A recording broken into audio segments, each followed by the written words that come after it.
is February 16, 2011, and we are back at the site in Hanover County. We found some relics on the 7th. We had a pretty good day. Been out here several times for the past 4 or 5 years. It's not as good as it used to be, but we're still pulling stuff out. And what I'm going to do today is kind of go over some basics. A lot of you guys know, been hunting for a long time, know exactly what you got to do, what kind of equipment you need. But there are some people out there that are new to the hobby and would like some basic information. And I've been requesting on some forums to maybe send out a little small video on getting started and a little bit of technical help. So anyway, today I'm hunting with my Tesoro Tejon.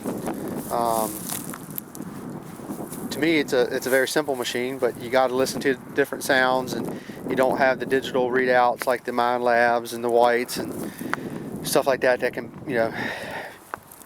basically with a target identification number to help you better assist you in seeing if if it's trash or if you have a good good relic or not. But I have a Mind Lab E-Track, and I hunt it usually when I first come to a site to go over a site to see what's in there, and because its discrimination capabilities are very good and the depth's very good. And after that, after a while, I'll switch on over to the Tejon just to kind of cherry pick behind the E-Track because it's not really good with iron, so I like to go around it.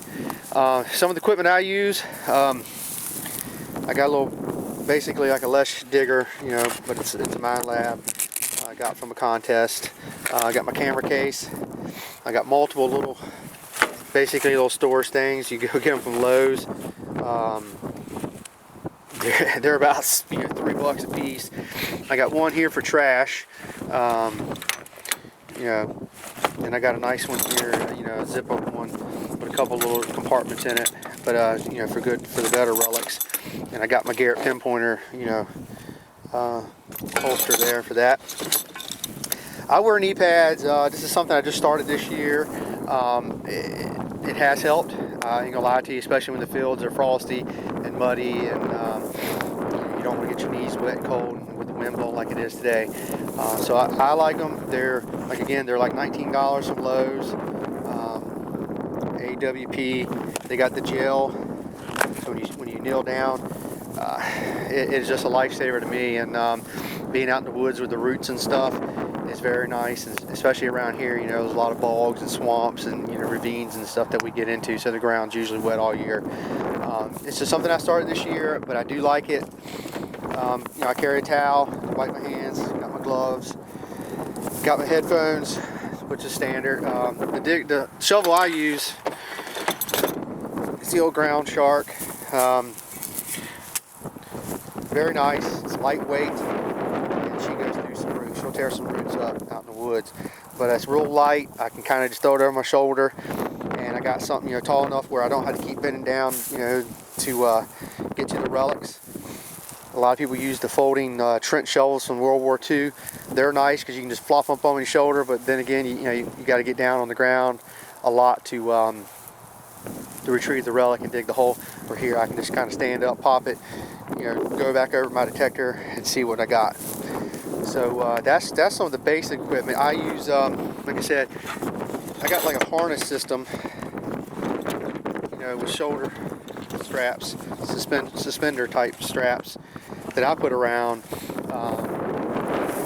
It's what I've kind of used for the last 2 or 3 years. It really helps, and it saves my back, and my arms and stuff, because everything just kind of sits right on the hips. So that's some of the basic standard equipment that I use. I have a bag, extra set of headphones, an extra battery from my Mind Lab, which I'm not using today, but I've got batteries stored in each of these little compartments in here too. It's just something I put all my equipment in the day because I won't lose anything. It's all there for the next trip. Just clean it up a little bit when I get home, and I always carry an extra set of boots. Got some water boots just in case I end up going out in the woods or getting into some mud.